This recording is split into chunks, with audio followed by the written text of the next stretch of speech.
chin come short. You know my chin come short. That talking, ain't gonna let that thing go. But me not take no crowd. Young boy really grew up in the slums. I'm sorry, B, I don't know about love. I'm sorry, B, I don't know about love. But you can still show me what you're at. Hey guys, it's Big Brook here, and I'm here to talk to you about how first half of second year went, and later myself and my special guest here today, Clive, we're going to talk to you about how to handle semester 2 for both first years and second years. So Clive, tell us a little bit about yourself. So yeah, as you mentioned, my name's Clive. I go to Queen Mary University, and I'm studying international relations.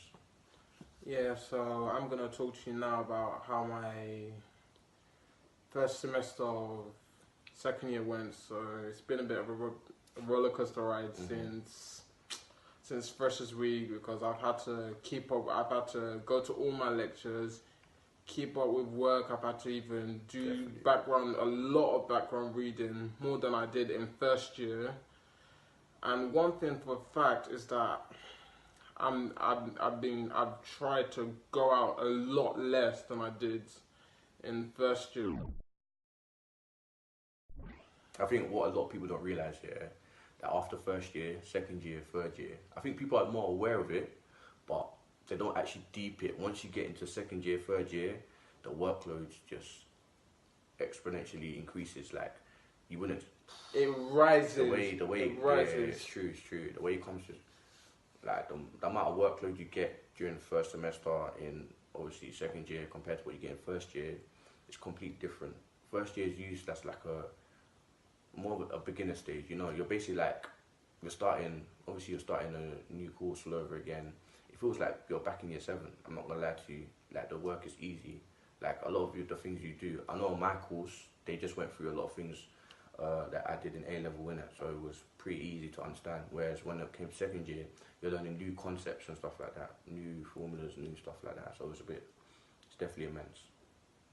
Yeah, because it's just a step up. So it's just like you cannot be slacking or falling behind. Otherwise, if that happens, then you're putting yourself at a disadvantage, and you could potentially end up doing research. And you don't want to be the one who's crying at the end while all your mates are enjoying their summer.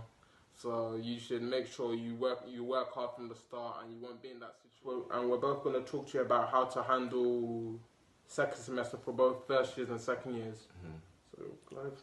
Yeah, so basically, coming to second year, I came for the back of, I did a work placement at Royal Mail, and I managed to get on their mentor scheme, innit?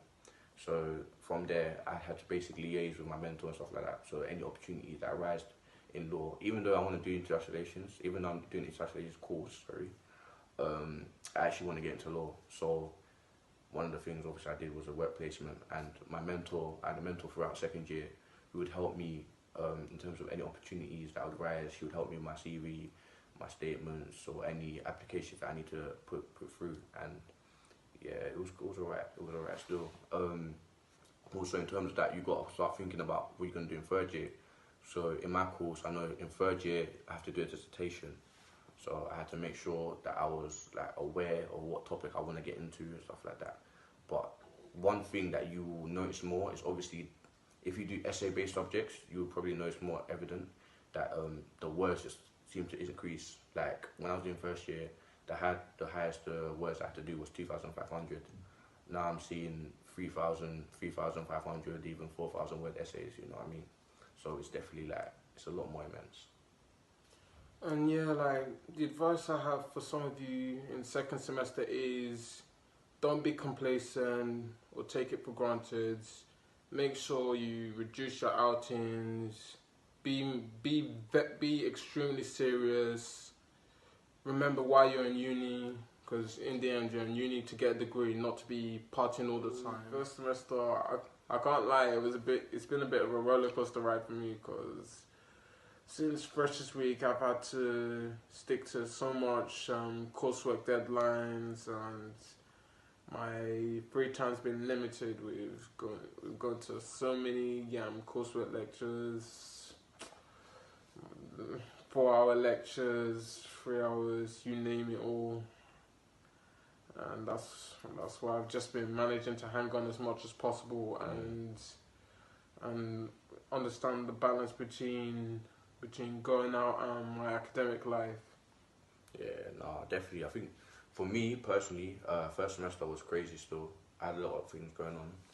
Like, I came on the back of a work placement I did at Royal Mail, and I got accepted on a mentorship scheme, innit? So second year, third year, obviously you know it counts, innit? So the step up, you have to step up, you know what I mean? Like, you can't be slacking like you. My friend, like it is no joke. Yeah, like you was doing the first year, stuff like that. So definitely the workload was immense. So any of you viewers, so first year or second year students, for second semester, please make sure you work extremely hard and be more serious. So you can still part in that, but you need to reduce it to a minimum. This is no joke, because second semester could be the key. So for example, if you're first year, that could be the key to you during placement year in your between your second and third year. And it's just like a time, it just puts you in a better position. Definitely. I feel like definitely focus on your future and know what you actually want to do. But more so in terms of what's happening imminently, just make sure you think about housing, because I know a lot of you first years are probably living on campus now. So make sure you sort out your housing by the time you're in second year. I know a lot of my boys were in situations where they couldn't really pattern the house properly because they didn't really have the right amount of people that actually wants to live with them in it. So make sure you sort your housing group early if you're in first year. It might be the same, it might be applied to you in second year if you're living on campus or your tenancy is only 12 months. Because a lot of these landlords, you can't trust what they're going to do to students when students are moving in for the first time, and they could try and take advantage of students. And make sure that the house you're getting is not too expensive and it's affordable. So it's not one where you're going to have to pay for too much rent. That's pretty much it. Yeah, no, it's definitely. I feel like there's a lot of things that we've kind of covered today, and I'd say just make sure that I know we're coming into 2019 now, so a lot of you have New Year's resolutions, whether you've told them openly or you kept them to yourself. But I know everyone's looking for wants to better themselves this year. So just make sure you just stay on top of your task. It's very easy to fall off. A lot of people can get lost in the sauce. Thank my special guest Clive for coming through. Thank you. Appreciate you having me here. And Clive, tell them your socials. So yeah, I'm just gonna add my socials down there, and if you wanna add, just come on. Yeah, pretty much it. So make sure you like, comment, and click the subscribe button below to my channel and also Clive's channel. I don't have no channel.